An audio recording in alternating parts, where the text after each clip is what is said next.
Here with Nick Gray. We are here with the weekly interview show Better. And Nick is the author of this book, The 2-Hour Cocktail Party. We are going to be talking about it today. And as you can see, we have a new innovation here for Better. This is, we're apparently officially post-pandemic, folks, because we are doing it in person, live. So we're so excited to have all of you here and Nick Gray. We're going to welcome him in a moment, but we also want to see who you are. So please feel free to type into the chat box and let us know who you are, where you're dialing in from, and we're going to be taking your questions for Nick Gray, who is the author of The 2-Hour Cocktail Party. Nick Gray, welcome. Awesome. Hello, everybody. Say where you're joining from. We're in New York City right now.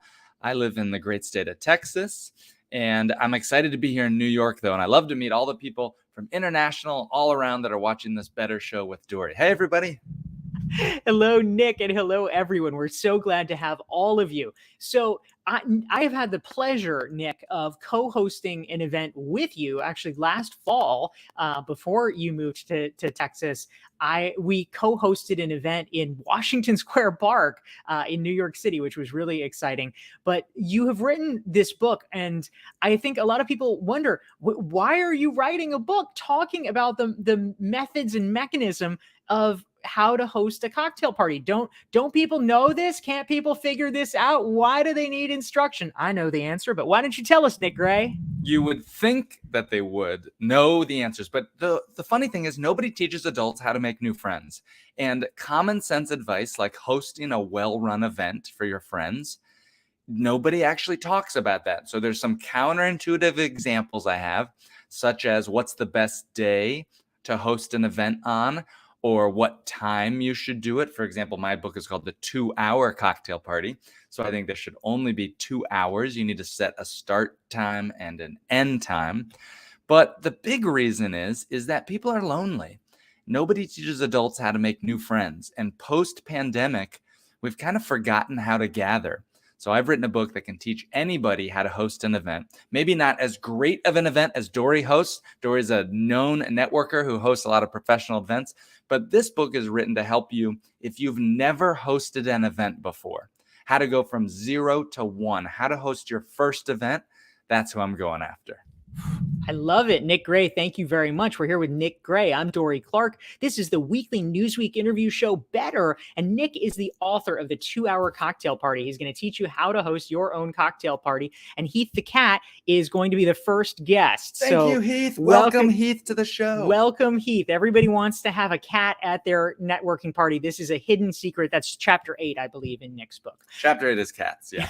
Absolutely. We also want to say hello to some of the great friends who are tuning in and joining us from around the world. So welcome here, everybody. This is great. We have Zulima here from Mexico. Hetty is joining from Philadelphia. Jeanette from Chile. Fredericks in Washington. Prashant from Mumbai. Allison in Sacramento. Edwin in Plano, Texas. Haley's in Kansas. Patricia is in Lagos. Michelle in Tampa. And Alicia or Alicia. I know there's so many variations and I want to get it right, but always hard from print, in Kent, UK. And Holly from Boston. We love having every single one of you. Thanks for being here. And feel free to type your questions for Nick Gray into the chat box. You can find out more about Nick. Just go to his website. It's nickgray.net. Well, I have a question for your viewers. Can I ask a question? Oh, do it, Nick. I'm curious, who else has hosted an event over the last year?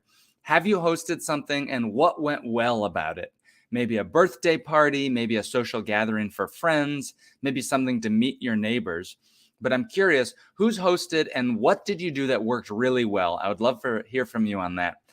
The book that I wrote, which is called The 2-Hour Cocktail Party, is really meant as a get-together or a gathering that you can eventually use to hyperdrive your professional career, launch your business or something.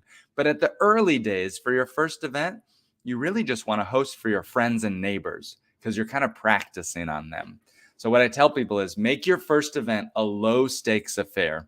Do not reach from the top shelf. Can I talk about networking? Is that okay? Or is that a bad word? That's completely okay. That's good. Okay. For networking, why this will be helpful for you, and Dorie knows this, is you have to add value. You have to add value first and foremost to people, and you're going to add value to people by hosting an event. You're going to become the super connector in your neighborhood or your local community. So those are my thoughts.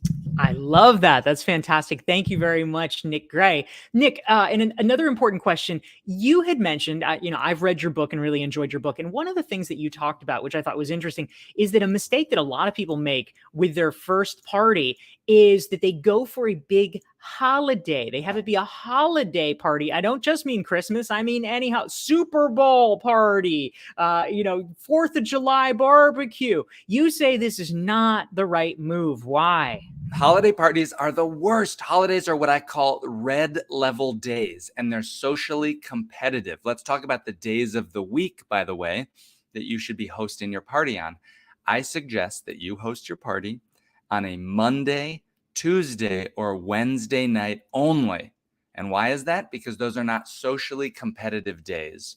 They're days when more people are available to come to your event.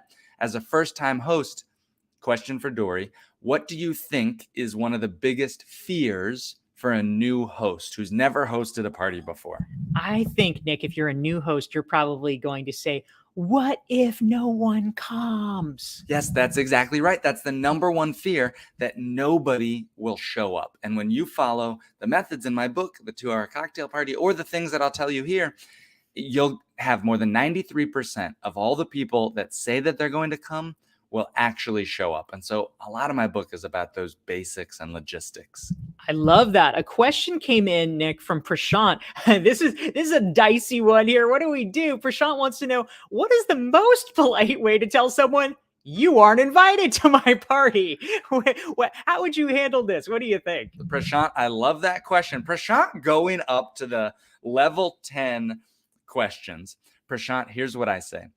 If somebody invites themselves and they're not invited, then I would say, oh my God, thank you so much. I would love to have you, but for this party, I already have too many people and I'm practicing my hosting skills and I just don't feel comfortable with having more people yet. And then I would politely say, can I invite you to another one? Right? Being maybe polite to them. Maybe you won't actually invite them, but making them feel seen and just saying, right now, I'm a new host and I don't feel comfortable having more people just yet.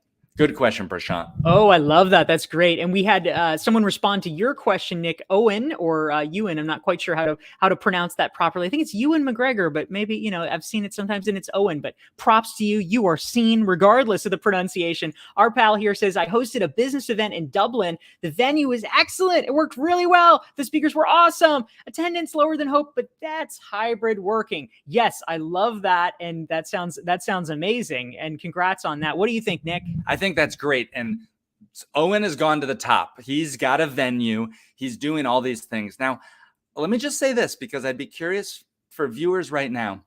I suggest that you host your 2-hour cocktail party at your home. And this is a controversial idea. Owen went big to try to get a venue, but I suggest you host it at home, and I'll tell you why. Number one, you will turbocharge your connections by bringing someone into your home. Why is that? Hosting at home is more generous. There's no bar tab to take care of. And it doesn't have to be expensive, by the way. You can get all the ingredients and supplies to host a cocktail party for less than $100 US, maybe even less than $50 US. Number one, it's more generous. Number two, it's more vulnerable. When you bring someone into your home, it's kind of like going on a little date with them. You bring them into your home and you show who you are. You create these connections and you build big relationships. That's what the goal is by hosting these events, to build big relationships with small parties. I love that. That's great. We're here with Nick Gray. If you want to learn more about Nick, just check out his book. It's the 2-hour cocktail party, and you can learn more at nickgray.net. And if you want to make sure you never miss one of our weekly Newsweek interview shows, just go to dorieclark.com. You can download a free self-assessment. You will join our email list, and you will get reminders about this and other important things that hopefully will be of interest to you. And we want to say hi to some of our great friends tuning in from around the world. Celeste is here from South Africa. We have LinkedIn friend from Miami, Fort Lauderdale. Nedward is here from Alabama, retired U.S. Air Force. Go you. That's amazing. Diana's here from Columbia, South Carolina. Cheryl's in Minneapolis, St. Paul. Yusuf is in Johannesburg. Emma from El Segundo, California. We have a LinkedIn friend from Cape Town. We've got Deepak from Mumbai. We've got a LinkedIn friend from Maryland. Nori is here from Montreal. We have Deepak again. We have Suyash from India. Annette is in New Jersey. We have amazing friends, Steph from Spain, Lucy from Fort Lauderdale, many more. We're so glad to have you. Now, Nick, an important question here. 2-hour cocktail party. What if it is going so well that everyone is having the most amazing time? Why wouldn't you just let them stay till 1 a.m? Why would that be a bad idea? I think that kicking people out at the end when they're having fun shows them, one, that you respect their time. Because when we host a party on a Monday, Tuesday, Wednesday night, this is not a blowout bash. It's actually not about the alcohol, by the way. A fun fact is I wrote a book about how to host a cocktail party. I don't even drink alcohol. There's not a single drink recipe that's in this book, but we use that phrase cocktail party to encapsulate a social idea that's a lightweight, easy gathering, a collection of friends having little conversations. It's a low commitment for somebody to stop by a cocktail party. And you'll use that when you build and develop your loose connections, your weak ties, or what some people call your acquaintances. We find that studies have shown that you actually find out about more business and career opportunities through your network of weak ties and loose connections. And by hosting these parties, you'll be able to bring all those people into your life and build a great network. I have a fun Newsweek story sometime when appropriate. Why don't you tell us now? My last business did Renegade Museum tours. It was called Museum Hack. And as a way to try to grow the business, we were doing these tours at the Metropolitan Museum of Art for bachelorette parties. And Newsweek magazine wrote about my bachelorette party tours with some beautiful photos. It was a huge spread in the magazine, and it really helped us in the growth of our business. So thank you to Newsweek. Newsweek loves Nick Gray. Absolutely. We're here talking about the 2-hour cocktail party that's Nick's new book, and in general about how to host a great networking event. So we're so glad to have all of you here. We've got Marcelo in Brazil. Alicia is in Oakland. We have Melanie in Pittsburgh. We have Anand from Bangalore. Shauna in Calgary. Daniel's in San Diego. Renee is in the land, Cleveland. We have Robert from Berlin. David from Houston. Mohammed from Cyprus. Thenia from Nairobi. We have Vanderlei Jorge from Angola. We love having all of you. Thank you guys so much for joining. This is wonderful. Sushma's here from India. This is terrific. Hetty wants to know, Nick, would these same principles actually work in the nonprofit sphere? What do you think? I love that idea. Hetty, you can absolutely use it for a nonprofit sphere. If you want to know what the method of my book is and the method of my sort of gist of how to host a great event, remember my name, Nick, N-I-C-K, and I'll tell you what each of those letters stand for. N stands for name tags. Hetty, at your nonprofit event, you want to use name tags, and I suggest first name only in big block letters. What do you guys think about name tags, by the way? Let us know in the chat. Would you use name tags at a gathering for your friends and neighbors and colleagues, or do you think they're too formal? Let us know in the chat. We'd love to know. N stands for name tags. I stands for icebreakers. You're going to do a couple rounds of introductions so that your guests can meet each other. Icebreakers are, you say your name, say what you do for work, and I like to ask a very easy, simple question, which is, what's one of your favorite things to eat for breakfast? And if you don't eat breakfast, let us know why. That question is actually not that important. You know, we don't ask it for the breakfast. We ask just to get people to sort of signal and sound off around the room to inspire new conversations. Maybe somebody says that they love delicious pancakes soaked in maple syrup. Well, you would ask them about delicious things, or you find out where they work and strike up a conversation. Maybe somebody else says they eat healthy and fruits and nuts. Well, you talk to them about healthy or maybe hiking or something like that. But we do a simple round of icebreakers, and you're going to do 3 different ones throughout your party. N-I-C-K. The I is for icebreaker. The C is cocktails only. Do not do a dinner party. I can talk more about why that's important. And then the K stands for kick them out at the end. It's only 2 hours. That's amazing. I think we have a question here, Nick, from Haley, who wants some specifics. She says, how do you get them to leave? We get together on Sundays and nobody ever goes home before midnight. Help this poor woman, Nick. How do we kick them out and not engender ill will? I love this question, Haley, because this happens to so many people. How do you kick them out at the end? Well, the number one way that you can kick them out at the end is by setting both a start time and an end time for your event. Haley, I'm guessing that you probably only set a start time. Well, when you invite people to your event, you're going to tell them in advance and give them a heads up that it starts and it ends on time. What's the benefit of having an end time? Number one, people will show up on time. Have you ever started an event at 5 o'clock and somebody invites you to a barbecue? It's at Saturday at 5 o'clock. And you're like, well, I probably won't show up till 6 or 6:30 because who knows when. When you list an end time and it's 2 hours, you'll be shocked people will show up. Second, how do you get people to leave now that it's coming close? What I do is 15 minutes before the end of the event, I turn down the music and I make a last call. I'll say something like, hey, everybody, thank you so much for coming tonight. We have about 15 more minutes left. So if you want to grab another drink or say hello to somebody that you didn't get a chance to meet yet, we'll wrap up in about 15 minutes. Thank you so much, everybody, for coming. You'll then turn the music back up, but maybe turn the lights up. And at the end of your party, you will turn the music off, turn the lights up, make a little announcement. Thank everybody for coming. Don't forget a group photo. You got to get a group photo. And then you'll basically just start to clean up and start to tidy, and people will get the hint. By the way, one last piece of advice. Oftentimes you'll have somebody who will come up and say, I didn't get a chance. Haley, I didn't get a chance to talk to you at all tonight. Please, can we talk?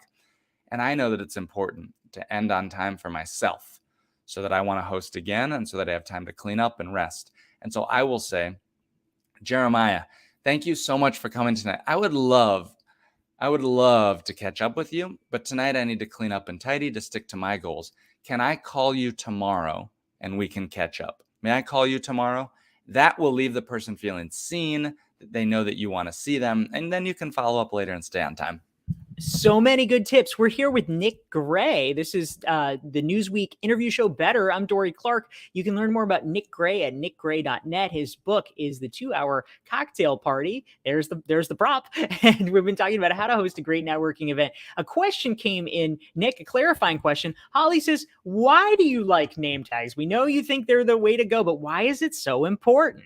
Holly, I like name tags because increasingly I'm thinking about how to welcome in introverts, shy people, or those with social anxiety. And name tags help for that. Think about it. The sweetest sound, as Dale Carnegie says, is the sound of somebody's name. And when you can use name tags to eliminate any stress around reminding somebody's name, it really helps. Name tags also serve to visually unify your group. They know that this is not a clique. It's not a group of old friends and they feel like an outsider. It makes everybody feel like they're a part of something special. I went to this ultra expensive, I paid $8,000 to go to this CEO mastermind group, and there were 30 of us, and they did not have name tags.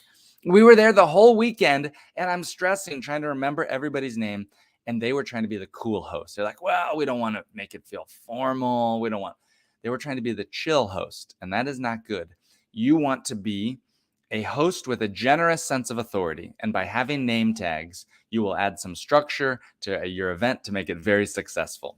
Oh, I'm seconding all of that, Nick. I think that's fantastic. I am extremely pro name tag. I make people wear name tags. People feel weird about it. Sometimes they're like, I don't know, do I have to? And I'm like, yes, you freaking have to. Yes. You have to make them do it because they will be grateful afterwards. Similar to you, I went to a networking event that was, weekend long thing. In this case, there were about 100 people. So I didn't even have any chance to get to know the folks and figure out who they were. There's no name tags. There were already pre-existing cliques of people who knew each other. And so it's so hard to break in when there's no context whatsoever about who the heck anybody is. So name tags are really, really important. We want to say hi to some of the great folks tuning in from around the world. And if you're enjoying this conversation, hit the like button, hit the share button so your friends can benefit from it as well. We have Ruari, I hope I'm pronouncing that right, from Ireland. We've got Chris from Germany. Noah's in Kenya. Shashidara is in Houston. Tandeka is in Johannesburg. Milton's joining us from from Sao Paulo. We've got Pau from Mallorca. We've got Chandra Sekaram from Sri Lanka.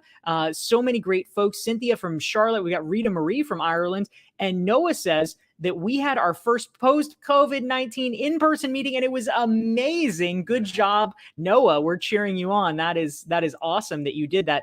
And Nick, a question came through from a friend on LinkedIn. This LinkedIn user says, for a corporate social networking event, do you recommend charging a nominal fee? I find that sometimes when you say something's free, people just don't come. What do you think about that? So I like to remove any barriers possible to having people show up. If it's a home party and people ask, well, what can I bring? Can I bring anything? I say, no need to bring anything, but if you want to, you could bring a bottle of something that you'd like to drink.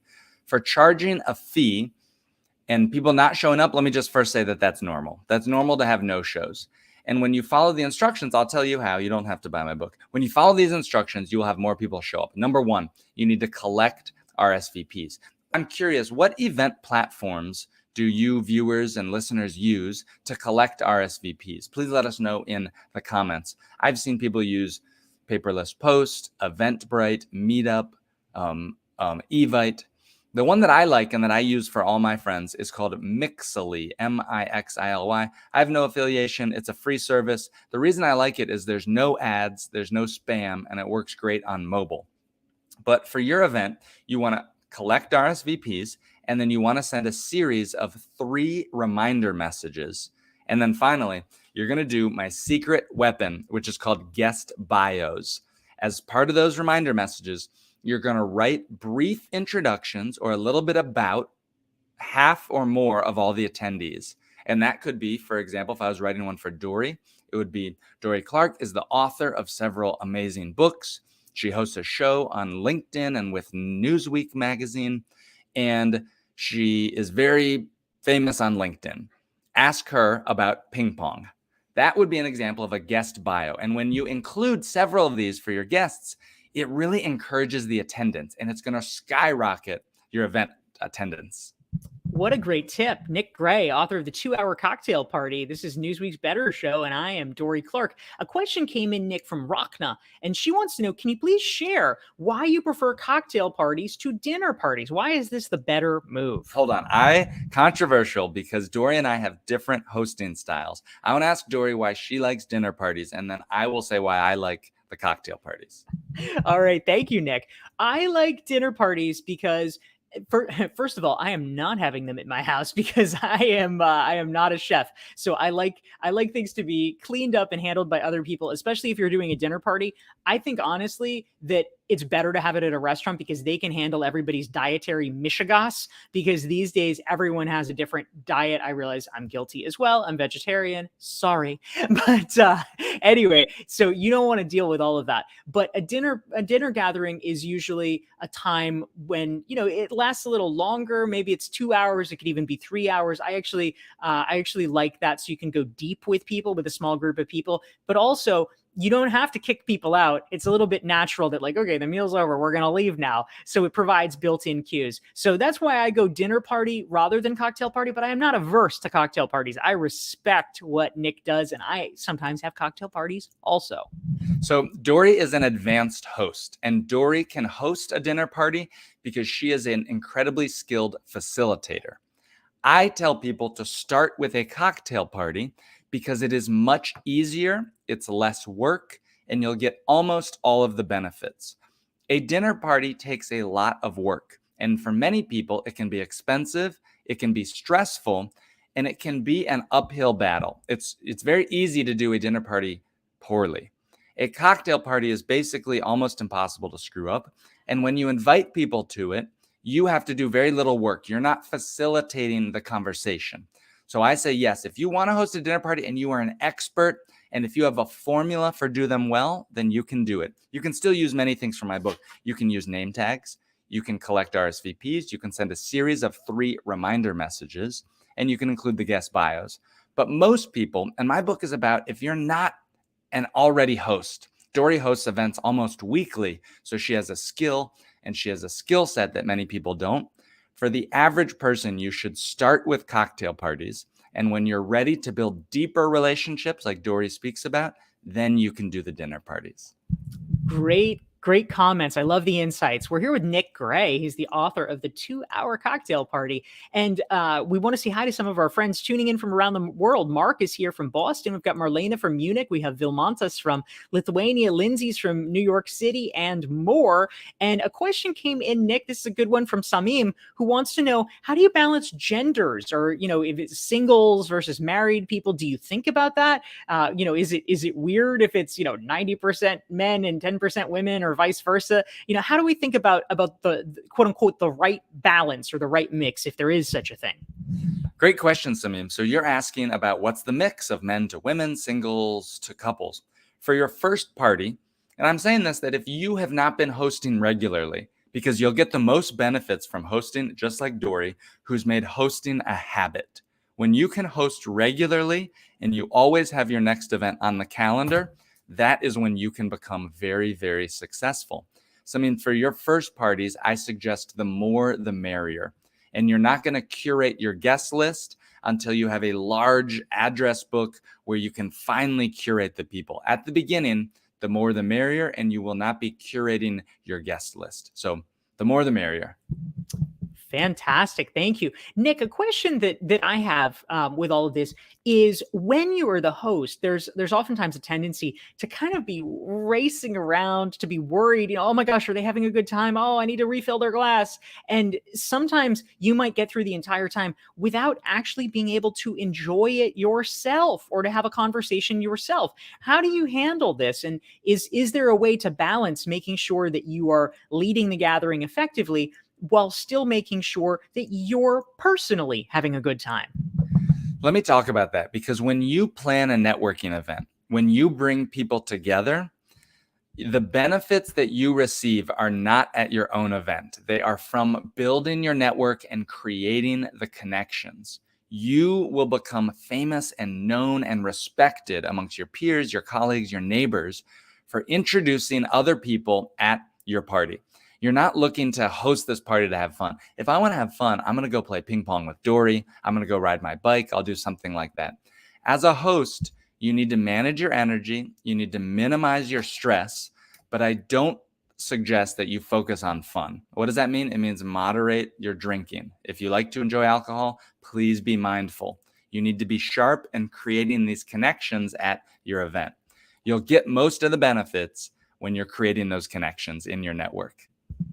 I love it. This is great. We have time probably for just about one more question, but I want to make sure that we are guiding you to the appropriate place. Nick Gray's book is the 2-Hour Cocktail Party. You can learn more at nickgray.net. We have been here for the Newsweek interview show Better. I'm Dorie Clark, and you can tune in every Thursday at 12 Eastern, 9 Pacific, 6 o'clock in continental Europe. And just go to dorieclark.com/li to follow me on LinkedIn and subscribe to my LinkedIn newsletter. And you can get reminders about these great conversations and other topics that will be of interest. And if you have enjoyed this, hit the like and share button so other people can benefit from Nick's wisdom. It's a little controversial. Mike seems to think it's fake news about cocktail parties, but I'm going to push back and say, I think actually it's not fake news. I think you actually can use this advice to host your own cocktail party. I will allege that is in fact true news.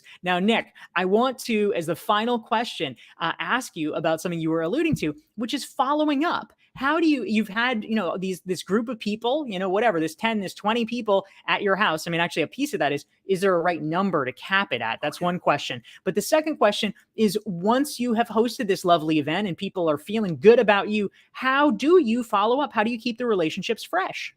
First of all, the number of people is you want to have between 15 and 20. That is the ideal number of attendees, because less than 15 and there's not enough energy in the room. More than 20 and it's way too complicated for a new host. It's hard to manage and the icebreakers take too long. How do you follow up? Now, I can't stress this enough.